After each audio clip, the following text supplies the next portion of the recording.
বৈষ্ণবের বাজার, ভক্তের বাজার। হ্যাঁ, তো বৈষ্ণবের বাজারে বসার একটা সৌভাগ্যের প্রয়োজন হয় কিন্তু মা। হ্যাঁ, আপনি ইচ্ছা করলেই আপনি কোনো বড় বড় চাকরি করতে পারবেন, আপনি ইচ্ছা করলেই বড় বড় ব্যবসা করতে পারবেন, ইচ্ছা করলে আপনি যা ইচ্ছা তাই করতে পারবেন, কিন্তু ইচ্ছা করলে আপনি বৈষ্ণব হতে পারবেন না।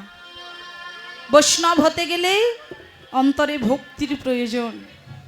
ডাক্তারের কাছে গিয়ে যদি বলা হয়, ডাক্তার মশাই আমার দেহে ব্যাধি হয়েছে, আপনি এমন কিছু ঔষধ দিন যে ঔষধে সেবা করলে আমার ব্যাধিটা নিরাময় হয়। ডাক্তার ঔষধ দেবে, আপনার দেহের রোগ নিরাময় হয়ে যাবে। কিন্তু ডাক্তারকে যদি বলা হয়, ডাক্তার মশাই আপনি এমন কিছু ঔষধ দিন যে ঔষধের সেবা করে আমি কৃষ্ণ বলে কাঁদতে পারবো, অন্তরে প্রেম আসবে, ভক্তি আসবে, এমন কিছু ঔষধের সন্ধান জানা থাকলে আপনি আমাকে দিন। ওই জাগতিক জগতের ডাক্তার নত হয়ে বলবে, বাবা আমি এমন কোনো ঔষধের সন্ধান জানি না। তবে এই সন্ধান জানে কারা? না একমাত্র সাধুগুরু বৈষ্ণব যারা। সাধুগুরু বৈষ্ণব যারা, তারা হচ্ছে চরিত্র অপ্রাশনের ডাক্তার। সাধুগুরু বৈষ্ণবের চরণে নত হও। আমাদের মীরাবাই কি বলেছেন জানেন? নিত্য স্নানে হরি মিলতো তো বহুত রহে জল জন্তু, ওই ফলমূল খাকে হরি মিলতো তো বহুত রহে বাদুর বাদ্রোই, স্ত্রী ছড়িকে হরি মিলতো তো বহুত রহে হেও খোঁজা, দুধ পিকে হরি মিলতো তো বহুত রহে বস্ত্রবালা। অবশেষে মীরা কহে, বিনা প্রেম সে নাহি মিলতা হে নন্দলালা। ও মায়ের অর্থ বুঝতে পেরেছেন? বৈষ্ণব হতে গেলে প্রয়োজন ভক্তি, এই ভক্তি ছাড়া কোনো কিছু হয় না। আমাদের মীরাবাই বললেন যে শুধুমাত্র নিত্য স্নান করে যদি হরিকে পাওয়া যেত, কিছু কিছু ভক্ত দেখবেন 10 বার করে স্নান করে, তবু মনে করে আমি বুঝি শুদ্ধই হলাম না। আসলে তোমার মনটা শুদ্ধ নয়। হ্যাঁ, তোমার মনটা যদি শুদ্ধ থাকে, তোমার 10 বার করে স্নানের কোনো প্রয়োজন হয় না।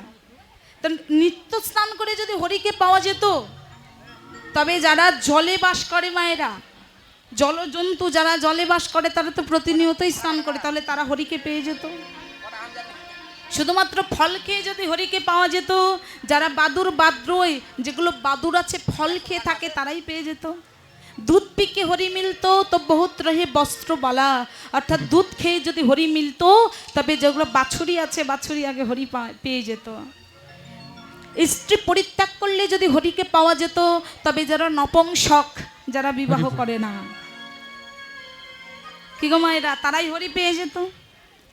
অবশেষে মীরা বলছে, বিনা প্রেম সে নাহি মিলতা হে নন্দলালা। অর্থাৎ যে যতই কিছু করো না কেন, বিনা প্রেম ছাড়া, বিনা ভক্তি ছাড়া কখনো হরিকে পাওয়া যাবে না। হরি হরি হরি। আপনার ঘরে জামাই এসেছে মায়েরা, হরি বল। আপনার ঘরে জামাই এসেছে, অথবা কোনো আত্মীয় স্বজন এসেছে, আপনার বড় ভালোবাসার মানুষ, আপনি কি করলেন? এই ভালোবাসার মানুষকে সুন্দর করে রন্ধন করে সেবা দিচ্ছেন, সুন্দর করে তরকারি রান্না করেছেন। হ্যাঁ, তরকারির মধ্যে জিরা আদা মশলা সব কিছু দিয়েছেন। হ্যাঁ, সুন্দর করে বেশি বেশি সব কিছু দিয়েই ওই আত্মীয়ের সামনে দিয়েছেন। আত্মীয় সেবা করে আপনাকে বলল যে মা, রান্নাটা ভালো হয়নি বা রান্নাটা খাওয়া যাবে না। কেন জানেন? কারণ ওই তরকারির মধ্যে আপনি সমস্ত কিছু দিয়েছেন, কিন্তু হ্যাঁ